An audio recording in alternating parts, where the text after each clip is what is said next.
dibangkitkan adalah tubuh Makhluk-makhluk rohania. rohani. 47 bawahnya. Jika ada tubuh alamiah, maka ada pula tubuh rohani. Seperti ada tertulis, manusia pertama Adam menjadi makhluk yang hidup, tetapi Adam yang akhir menjadi roh yang menghidupkan. Nah ini. Tapi yang mula-mula bawah ada tulisan makhluk-makhluk rohani. Makhluk-makhluk surgawi. Bawahnya itu. Tetapi yang mula-mula datang bukanlah yang rohani, tetapi yang alamiah. Kemudian barulah datang yang rohani. Manusia pertama berasal dari debu tanah. Makhluk-makhluk alamiah sama dengan dia yang berasal dari debu tanah. Dan makhluk-makhluk surgawi sama dengan dia yang berasal dari surga. Oke, stop sampai sini. Stop. Jadi kalau Bapak lihat, ini aku buka kamera ya. Gedein Pak Erben. Gedein Pak Erben. Ini Anda mesti tahu bedanya nih. Di dalam pandangan Islam, dia tuh membagi dua nih. Kolik. Makhluk. Betul? Betul. Anda mesti tahu dulu ya. Jangan pakai ini Islam Pak. Nah sayangnya ada banyak orang Islam kan pakainya ini, betul nggak? Ya. Makanya mereka terima Yesus itu manusia apa Tuhan?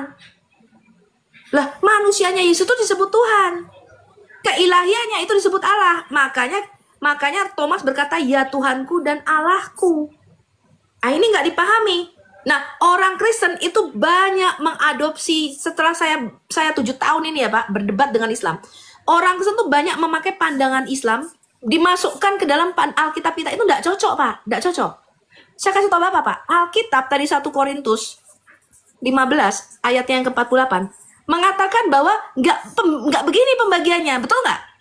Dia membaginya menjadi makhluk jasmani. Makhluk jasmani itu bahasa Inggrisnya adalah human being. Ini terbuat dari tanah, Pak. Ini makhluk fisik. Yang kedua, dia membaginya menjadi makhluk rohani. Ini namanya divine being, namanya makhluk ilahi. Bahasa Inggrisnya juga cuma ada ini, human sama divine. Nggak ada yang namanya animal being. Kenapa? Being ini bicara adalah makhluk yang adalah pribadi. Ini pribadi, Pak. Ini beda. Alkitab itu hanya membagi dua. Kalau tidak makhluk jasmani, human being, dia pasti makhluk ilahi atau divine being. Ini doang. Nah, Allah kita pencipta, itu jenisnya, saya kasih tahu Anda jenisnya, itu ini divine. Disebutnya makhluk ilahi ya. Bapak nggak percaya tuh, baca tuh ayat bawahnya. Makhluk-makhluk sorgawi sama seperti Yesus. Dia punya tubuh sorgawi, di situ dikatakan. Betul? Kenapa punya tubuh sorgawi? Bapak nggak punya tubuh sorgawi, Pak. Yang punya tubuh sorgawi itu cuma Yesus. Makanya bisa dilihat cuma Yesus. Dikatakan begini, makhluk sorgawi, malaikat, ya ada banyak makhluk-makhluk sorgawi, kita nggak tahu. Tapi yang dikatakan di dalam Alkitab kita, makhluk sorgawi itu serafim, kerubim, ofanim, ya malaikat-malaikat. Mereka itu disebut divine being, makhluk ilahi. Nah, makhluk ilahi ini di dalam Alkitab kita itu disebut para Allah. Kata Allah, nih saya kasih tahu Anda nih. Ini juga nih yang sering kali orang Kristen tuh keblinger sama Muslim, dibawa-bawa pengertian Islam. Allah itu bahasa Ibrani El singularnya atau Eloah. Ini artinya satu orang Allah tunggal. Dua orang Allah itu Elohim bahasa Ibraninya, Elohim. 3 orang Allah atau lebih itu Elohim. Ini kok habis ya? Ini saya bentar ya. Kok pulpennya habis? Ganti dulu. Elohim. Ini bahasa Ibrani. Di dalam Alkitab kita, yang disebut para Elohim, para Allah, itu bukan hanya sang pencipta. Yod, He, Vav, He. Itu jenisnya, jenis makhluknya, itu Allah Pak, Elohim dia. Malaikat, Bapak baca di dalam Mazmur pasal 8, itu disebut para Allah, Elohim. Malaikat itu disebut para Allah Pak, disebut Allah, jenisnya tuh divine being tadi loh Pak. Makhluk ilahi tadi. Roh orang mati Pak, itu disebut Elohim. Gak punya tubuh. Jadi yang disebut Elohim, para Allah, itu artinya dia punya tubuh sorgawi, tapi gak punya tubuh jasmani. Ini nggak punya dia tubuh jasmani. Makanya roh orang mati itu disebut Allah di dalam Alkitab kita. 2 Samuel 13. Rohnya Samuel disebut orang mati. Roh teritorial, Pak. 2 Samuel. Roh teritorial, ya, malaikat-malaikat penjaga bangsa-bangsa, itu disebut Elohim, Pak. Makanya dikatakan para Allah Mesir, para Elohim Mesir. Paham sampai sini, Pak? Ya.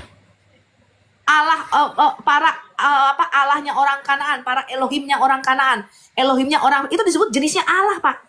Itu makhluk apa? Setan-setan. Surgawi.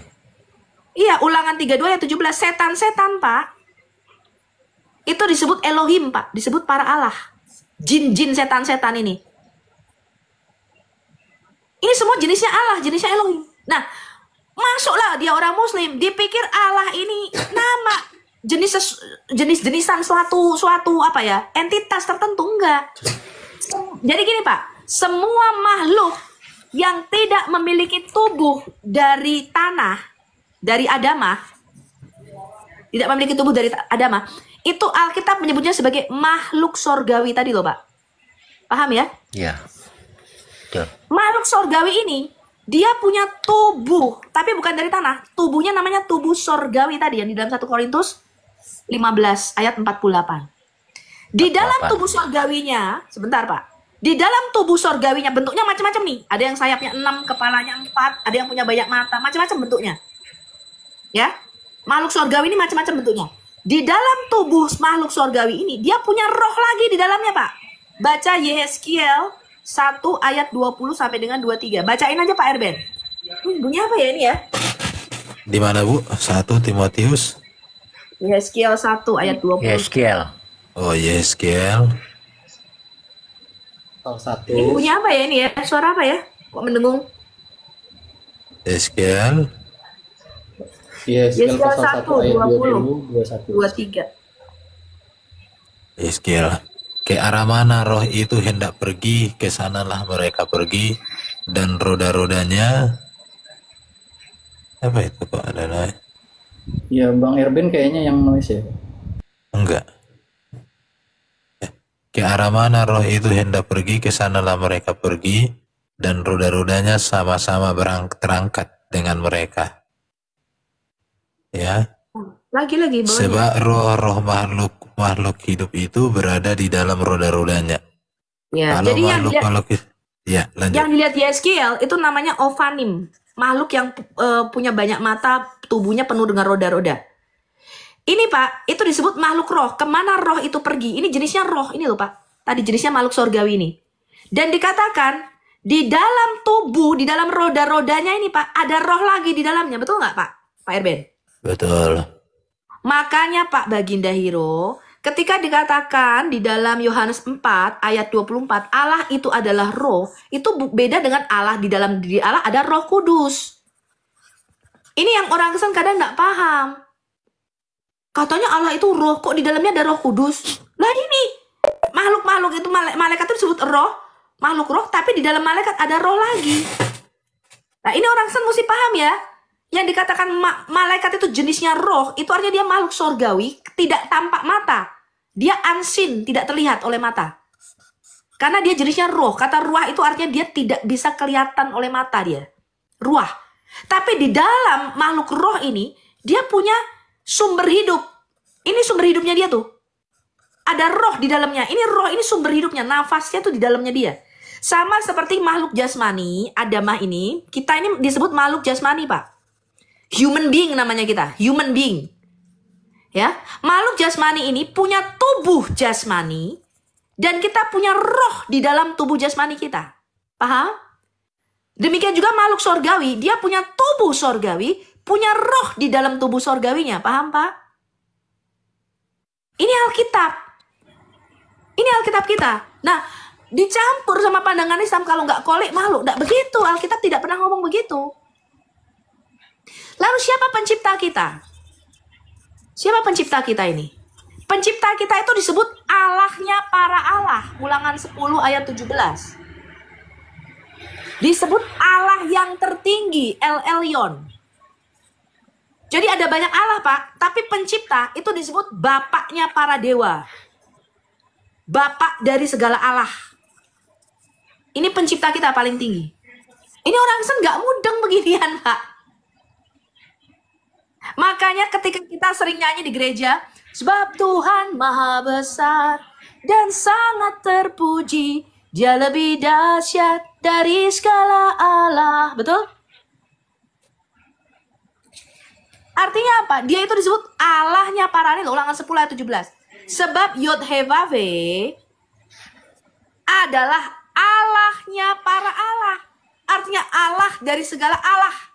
Dan Tuhannya para Tuhan. Nah, konsep ini jangan dicampur sama Islam. Islam tuh nggak ngerti begini-begini. Nggak ngerti dia begini-begini, Pak. Nah, Yod-Heh-Vav-He itu sendiri, Pak, itu juga bukan satu pribadi. Nah, ini yang nggak dipahami orang Wanes. Coba kita buka Mazmur 82. Yod-Heh-Vav-He itu disebutnya Elohim, Pak. Di dalam diri Yod-Heh-Vav-He itu ada kejamakan. Kita sebut Elohim. Mazmur 82. Ini disebut sidang ilahi Allah. The Unseen Realm. Ya, Anda bisa baca bukunya The Unseen Realm. Itu cukup bagus ya. Karena banyak orang yang tidak paham begini. Coba kita buka Mazmur 82. Allah berdiri di antara para Allah. Coba. Mazmur 82. Bentar ya.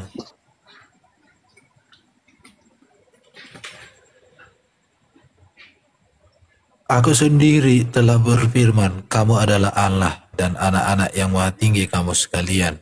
Namun seperti manusia kamu akan mati dan seperti salah seorang pembesar kamu akan tewas. Terus? Allah sendiri dalam sidang ilahi di antara para Allah yang menghakimi. Berapa lama lagi kamu menghakimi? Itu pakai kata Elohim. Itu jamak, Pak. Allah di sini, ini Allah tertinggi, berdiri di antara para Elohim. Di antara para Allah. Dan dia berkata kepada para Allah ini disebut a lesser divine being. Allah yang lebih rendah, a lesser divine being. Ini Allah-Allah yang lebih rendah daripada pencipta kita. Elohim ini disebut anak-anak Allah di dalam Alkitab kita. Bene Elohim, anak-anak Elohim, anak-anak Elohim. Jenisnya Allah, Pak. Mereka disebut Allah. Malaikat-malaikat itu disebut Allah. Nah, ini bicara apa? Allah dalam sidang para Allah. Sidang para Allah di situ di dalam Mazmur 82 itu namanya El Edah. El Edah itu artinya perkumpulan. Edah itu artinya perkumpulan. Kayak MPR dulu, Pak. Kongregasi. Perkumpulan apa? Perkumpulan para El, perkumpulan para Allah. Jadi di dalam dimensi roh itu Allah kita itu nggak sendiri, Pak. Nggak tunggal dia, nggak satu. Ada yang namanya anak-anak Allah. Ini disebut para Allah, Elohim. Dan itu bentuknya kerajaan. Maka dikatakan dia sidang ilahi. Tetapi Allah kita yang tertinggi, Elohim, berdiri di antara para Elohim. Elohim di sini itu bentuknya juga jamak.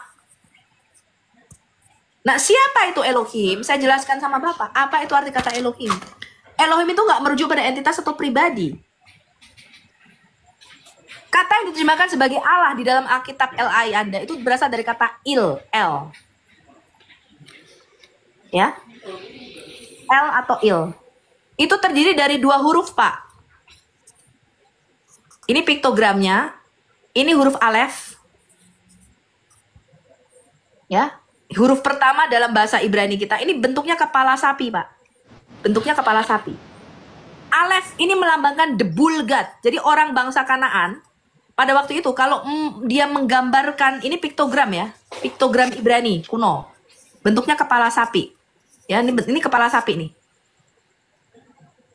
Orang Ibrani kuno ya di timur dekat sana, ketika menggambarkan makhluk yang kuat, mereka melambangkannya dengan seekor sapi. Namanya the bull god. The bull god. Jadi Alef ini juga lambang daripada Allah kita, Alef. Ini huruf pertama, ini L nih loh, Pak. Ini L, ini Alef ini. Il atau L ini Alef. Kemudian kedua adalah Lamet. Ini huruf lamet, Pak. Lamet itu artinya tongkat gembala. Ini tongkat otoritas. Jadi ini artinya adalah kuat. Alef itu artinya kuat, strong, power, mighty, perkasa. Ya, jadi arti lambang L, Alef, itu artinya kuat, perkasa, mighty, power. Sedangkan lamet ini artinya otoritas, Pak. Otoritas. Jadi kata L itu terdiri dari Alef dan lamet. Kebalik ya, Alefnya di sini. Bacanya huruf Ibrani begini. Itu arti L ini, Pak. Itu artinya bukan pencipta, tapi makhluk roh yang kuat yang punya otoritas di dalam dimensi roh. Itu arti kata L. Makanya Musa itu diangkat sebagai Allah. Coba kita buka Keluaran 4 ayat 16. Keluaran 4 ayat 16. Keluaran 7 ayat 1. Bacain Pak Erben. Keluaran 4 ayat 16.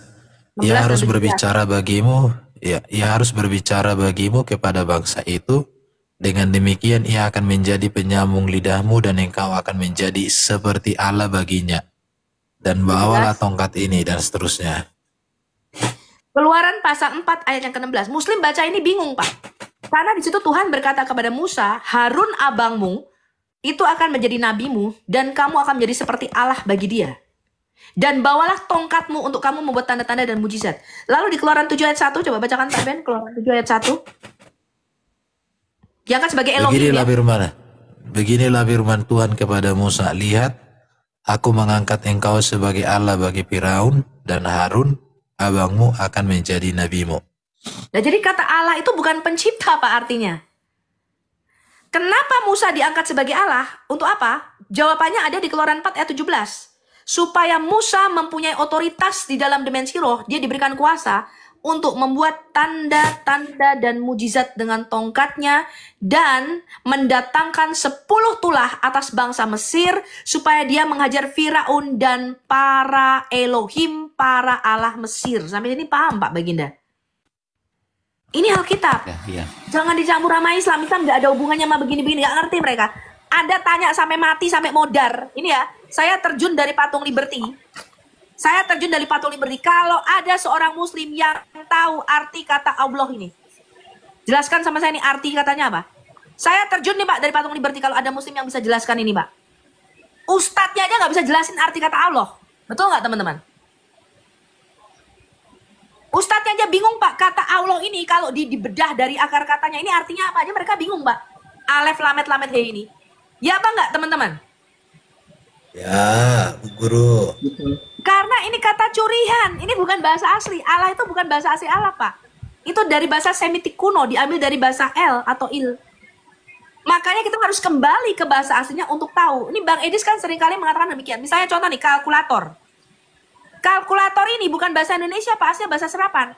Anda mau bongkar pakai kata kal, pakai kata ku. Lah, ini aslinya apa nggak ngerti. Dalam bahasa Indonesia ini nggak berarti, Pak.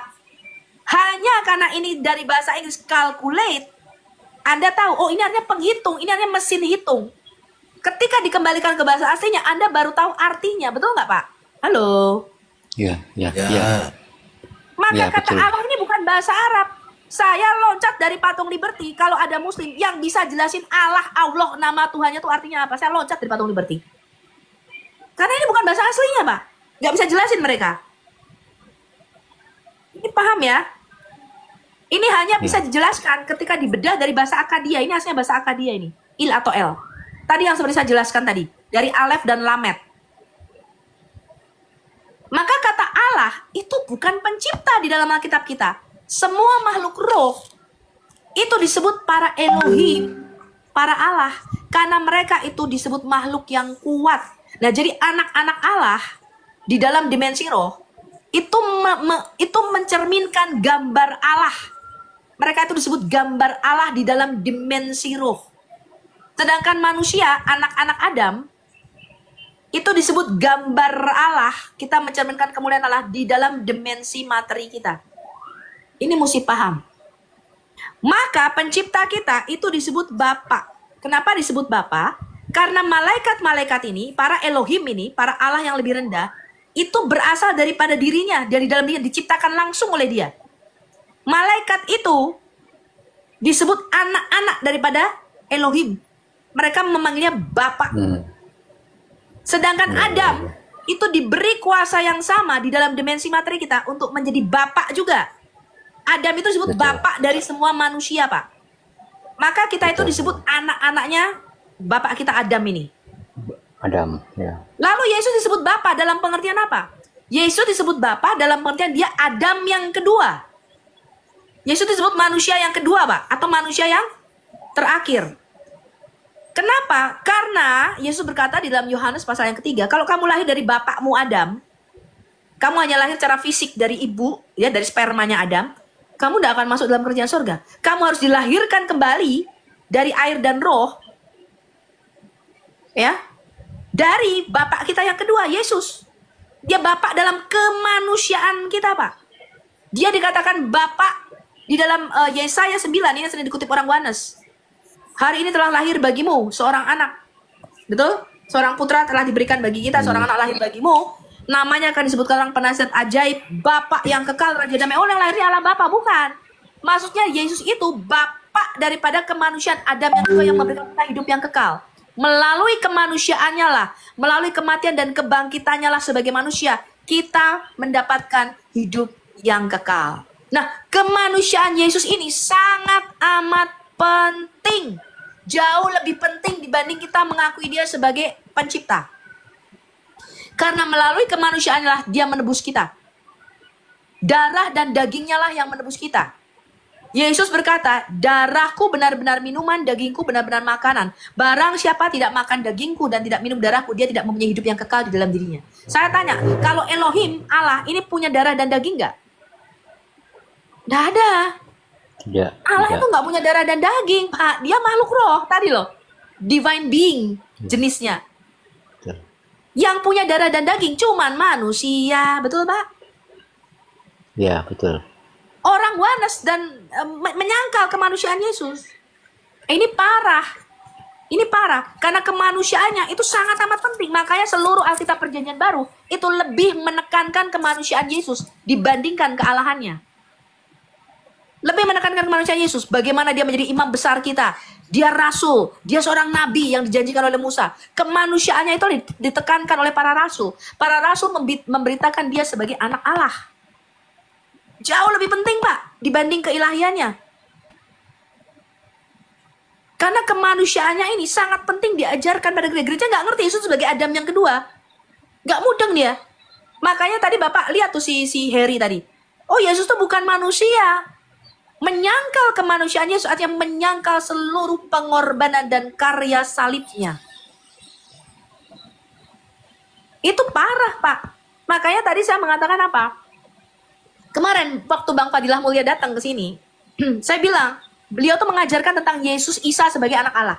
Kenapa? Karena di dalam pandangan Islam, satu-satunya gelar yang ditolak mati-matian ditentang di dalam Quran dan oleh bagindanya Muhammad adalah Isa sebagai anaknya Allah. Itu ditolak mati-matian.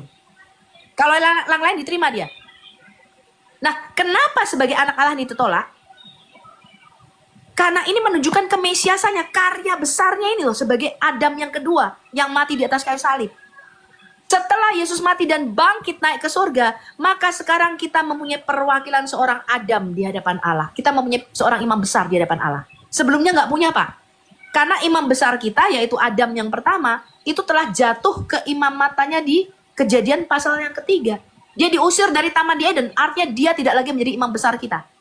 Karena yang boleh masuk ke dalam Taman di Eden atau ruang Maha Kudus adalah seorang imam besar. Nah, ketika Adam diusir dari Taman, artinya kita nggak punya lagi imam besar sejak waktu itu. Yesus, kita merindukan seorang imam besar, dikatakan di dalam Mazmur 110, yang bisa mewakili kita di hadapan Allah. Sayangnya kita nggak punya. Yeah. Sampai ketika Yesus mati dan bangkit, baru kita mempunyai seorang manusia di hadapan Allah. Perwakilan seorang Adam dia. Ini penting, kemanusiaan Yesus ini amat sangat penting. Nah, ini ditolak sama orang Wanes. Oh, bukan manusia dia. Yesus itu bukan manusia. Lah, kalau bukan manusia, lalu siapa pengantara kita di hadapan Bapa? Siapa imam besar kita di hadapan Bapa? Nah, karena ilmunya orang Wanes sama Muslim, saya kasih tahu Anda, itu baru sampai numerik, baru sampai berapa jumlah Allah. Makanya kalau Anda dialog sama orang Muslim, tentang saya mau berdebat dengan Bu Sofi tentang ketuhanan. Yang pertama kali keluar dari mulut mereka itu adalah surat Al-Ikhlas, Pak.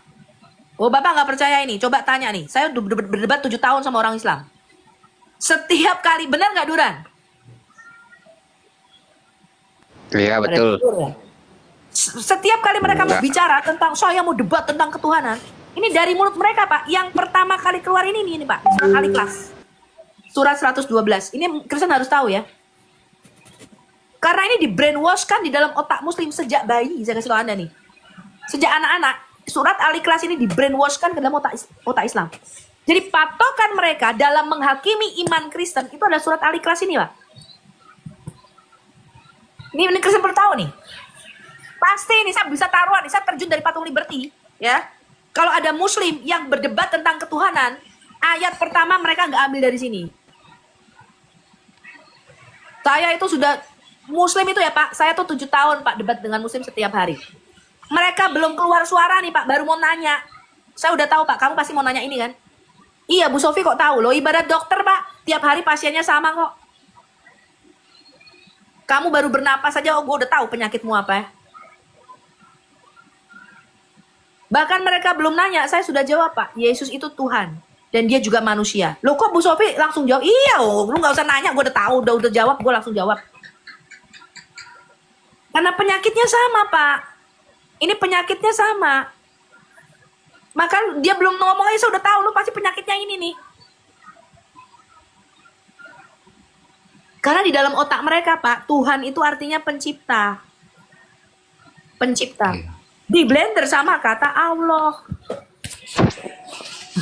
Orang Kristen juga sama. Ya itu kan benar tuh di Yohanes 17 ayat 3. Dialah satu-satunya Allah yang benar. Yesus Kristus yang kau utus. Lalu ini beda. Kata utusan pun beda.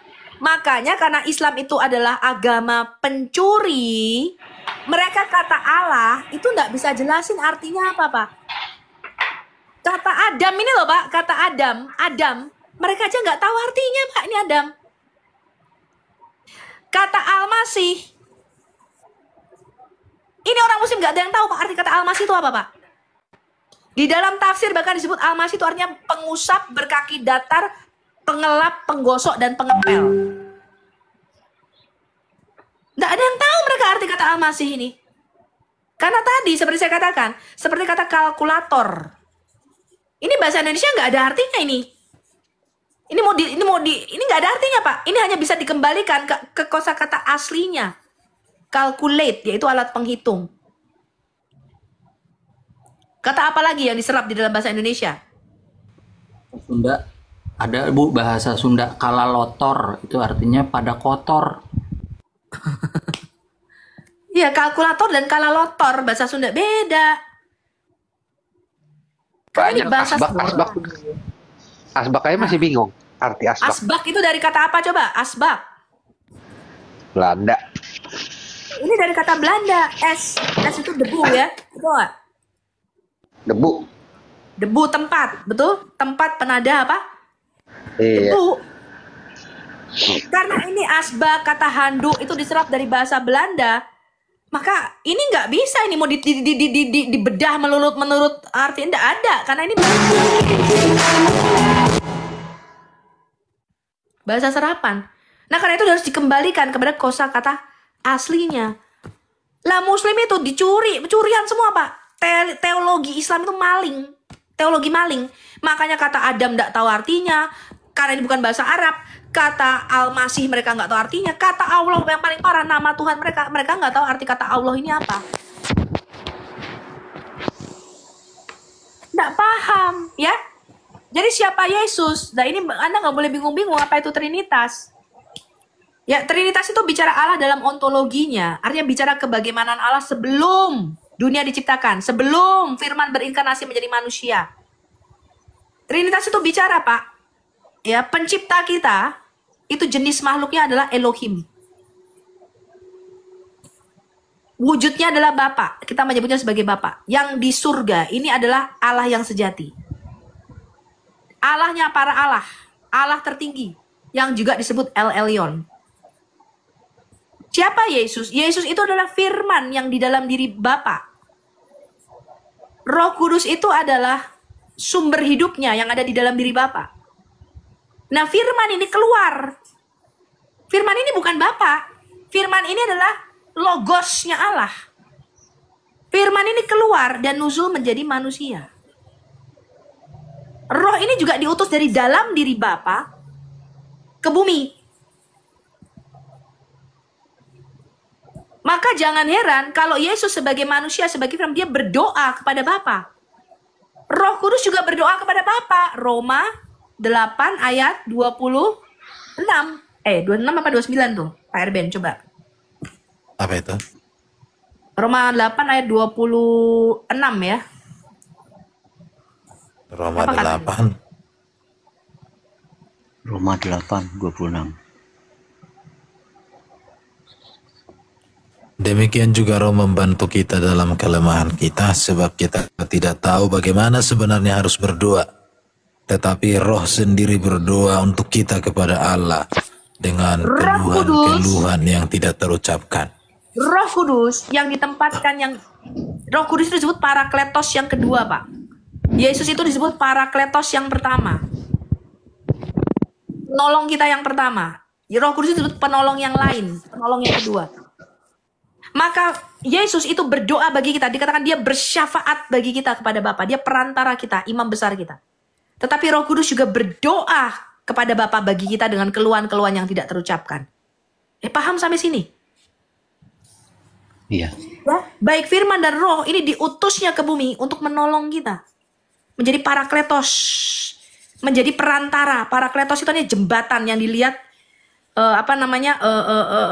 tangga, sorry bukan jembatan, tangga yang dilihat oleh Yakub di Kejadian pasal 28.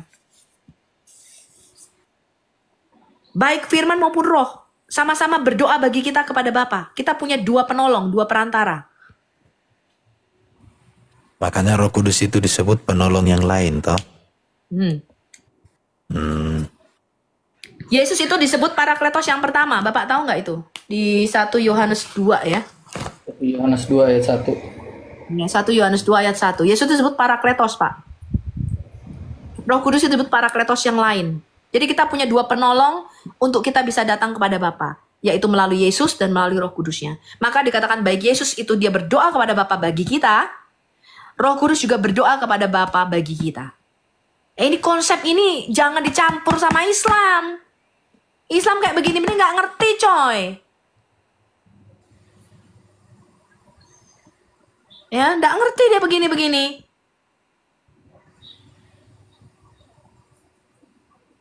Paham ya? Iya. Yang mereka pahami Parakletos itu Ahmad. Nah, mereka bilang Parakletos si Muhammad. Oh, si Muhammad mati kok. Lah kalau Yesus kan Yesus dan Roh Kudus sama-sama hidup. Ya, dia bisa menjadi perantara kita. Lah Parakletosnya si Muhammad. Ya, metong lah si Muhammad di kuburan. Nah, ini Trinitas, Pak. Ini bicara kebagaimanan Allah, ini Trinitas itu di sini. Ya, jangan dicampur. Islam nggak ngerti begini-begini. Oh, Allahnya aja bukan roh, Allahnya tuh the zat. Ya, Allahnya Islam itu the zat. Ya, bukan roh, the zat. Zat apa nggak ngerti? Zat padat, zat cair atau zat gas? Kita juga nggak ngerti. Ya, masih misteri ini zat apa. Tak sama, Pak, dengan Allah. Konsep Alkitab itu jangan dicampur sama mereka. Mereka mengatakan Nabi adalah orang yang menerima firman dan tidak wajib menyampaikannya kepada umatnya. Rasul adalah orang yang menerima firman dan tidak tapi wajib menyampaikannya kepada umatnya. Itu bukan konsep Alkitab. Imam dan Nabi, definisi Alkitab dengan Quran udah jauh berbeda. Ya, Nabi, prinsip mereka adalah orang yang menerima wahyu. Sedangkan kita tidak, Pak. Yesus sebagai Mesias itu disebut Nabi. Nabi yang turun dari surga di dalam Kisah Rasul 3 ayat 19 sampai dengan 22.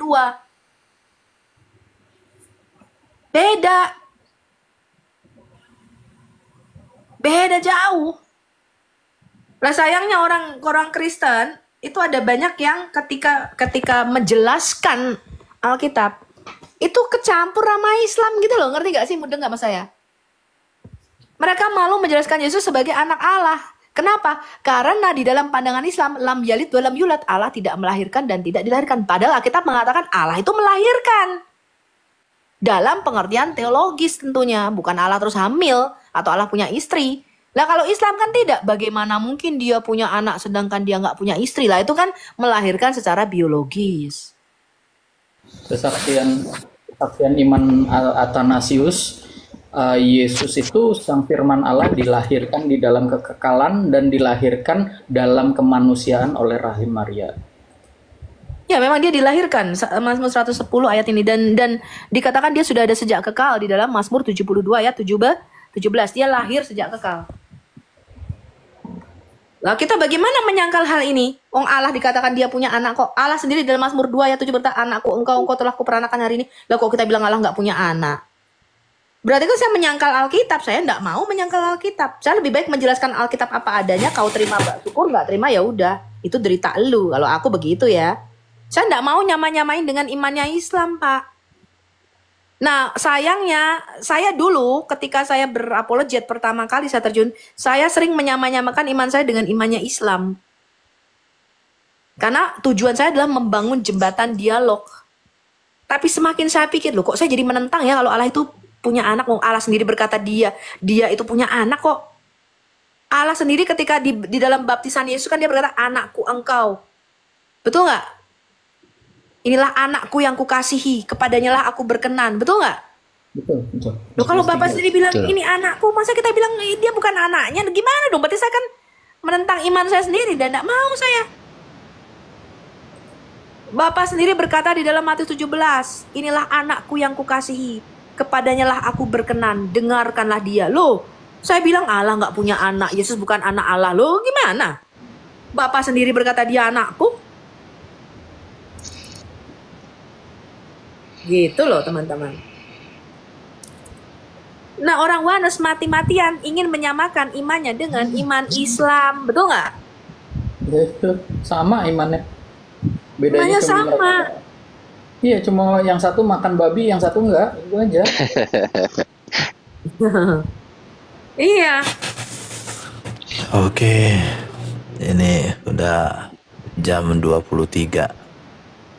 Udah jam 23 atau udah deg-degan Pak Erben? Enggak, masih normal. Baik Pak Erben, Ibu Sofi, terima kasih. Oke, sudah Baginda, ada lagi mau kau tanya? Tambahan satu, Amsal pasal 30 ayat 4, mungkin Bang Erben bisa bukain. Itu penting ya. Amsal pasal 30, Amsal 30 ayat 4. Ayat 4. Siapakah yang menyaring angin? Nama anaknya. Nah, ini ditentang juga sama orang Onen sama Mikana kemarin. Nggak tahu pula. Siapakah yang naik ke surga lalu turun? Siapakah yang telah mengumpulkan angin dalam genggamannya? Siapakah yang telah membungkus air dengan kain? Siapakah yang telah menetapkan segala ujung bumi? Siapakah namanya dan siapakah nama anaknya? Engkau tentu tahu. Oke. Ini Regar, mau sampaikan apa Regar? Oh Regar, mau bertanya? Iya Bang, tadi mau bertanya tapi karena penjelasan Bu Sofi ini luar biasa sekali kan, jadi saya catat semua, udah lupa pertanyaannya. Oh ya, udah bagus. Berarti pertanyaannya sudah terjawab. Oke, Baginda yang terakhir. Baginda Hero sudah, Baginda botak. Silakan, apa mau tanya Baginda botak? Enggak, cuman hanya mau pengen tanya sama Ibu Sofi itu buku itu kita bisa dapat nggak agar kita bisa memahaminya gitu. Kalau kita cari di dalam Alkitab kan agak susah juga gitu. Buku apa tuh? Buku penjelasan sesuai dengan penjelasan Ibu tadi. Yang saya pakai banyak, salah satunya punyanya Michael Heiser. Judulnya Unseen Realm. Nanti kalau website Al Hayat jadi ya, coba kita akan upload ke sana. Oke, nanti bisa aku tapi bukunya bahasa Inggris. Teman-teman apa bisa bahasa Inggris? Kalian bahasa Indonesia aja kocak-kocak. Pak, maksudnya gini, saya kasih tahu. Ini sebetulnya Bu Sophie ini seperti seorang ibu yang lagi bawa buah duren ini Pak ya. Bawa buah duren dikupasin buat anak-anaknya nih. Kita tinggal terima makan enaknya. Anda tinggal ini aja buka ininya akun YouTube-nya, belajar di situ. Tapi belajar masalahnya Pak Tosi, masalahnya saya nggak suka duren Pak Tosi. Mangga aja deh, mangga. Enggak, maksudnya begini loh Bu Sofi, maksudnya agar kita sedikit memahami kalau Ya, penjelasan Ibu Sofi sih ada tadi beberapa mungkin buku kita yang saya memahami. rekomendasikan yang sudah diterjemahkan dalam bahasa Indonesia antara lainnya. Kalau Unseen Realm ini Michael Esser itu belum, itu bahasa Inggris semua. Dan teman-teman tuh kan kesulitan baca bahasa Inggris. Ya, belum tentu Anda tuh memahaminya juga. Saya rekomendasikan Anda baca bukunya Miles Monroe. Itu prinsip tentang kerajaan. Ya, bagaimana apa inti pesan Alkitab kita itu adalah pesan tentang kingdoms, tentang kerajaan. Nah, itu Anda bisa beli itu di Malam, Bu Tokopedia Sofi. dan Shopee banyak. Selamat malam. Ya, judul dari Miles Monroe ya, The Rediscovering the Kingdom, itu udah ada bahasa Indonesianya. Ya, bentar Pak Rizal. Itu udah terjemahan bahasa Indonesianya. Ada 3 buku yang saya rekomendasikan, yaitu Prinsip-Prinsip Kerajaan Sorga, Rediscovering the Kingdom, bagaimana pesan Yesus itu adalah pesan tentang Injil Kerajaan Sorga, bukan tentang agama. Nah, itu Bapak baca buku itu sebagai dasar ketika nanti kalau Bapak baca buku itu, nanti Bapak sedikit lebih memahami apa yang saya ajarkan.